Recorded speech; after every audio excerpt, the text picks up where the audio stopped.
Do you recommend people write a letter to themselves, write a letter to the friend? Absolutely. What are the So takeaways? often, if you find that you have done multiple forms of outreach, at some point, I do encourage that this must mean that the person has decided they're not going to respond.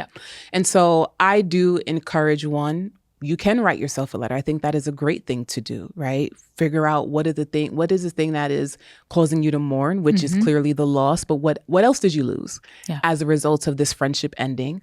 What is the grief behind that? Journal about it.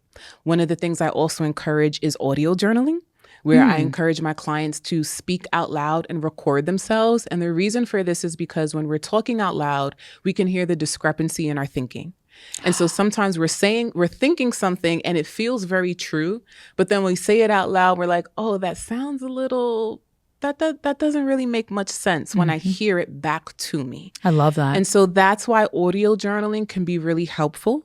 I also encourage healthy escapism. Sometimes pain and grief is just so difficult to deal with that what we need is a healthy distraction. So I encourage adaptive coping skills versus maladaptive coping skills. What does that Basically, what that means is adaptive coping skills are tools that you are going to utilize to help your nervous system engage in rest and digest so that you can regulate yourself, so that you can increase your mood, so that you can decrease those symptoms of anxiety and depression. And examples of that could be moving your body, exercising, watching a funny show, listening to a podcast, doing something that actually releases that dopamine, releases the oxytocin, which is the feel-good hormones that you're probably missing out on because you're yearning for your friend, right? Where maladaptive coping mechanisms are those practices that kind of lead to those, it creates those short-term effects where it's like the short-term reward, but long-term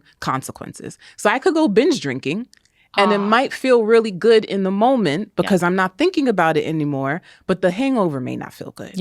Right? I might decide to spiral and curse the friend out and be angry, and that might feel really good, but there might be a long-term consequence because if I want to reconcile with the person, I just did damage because I sent a really awful text message to them. That you can't take back.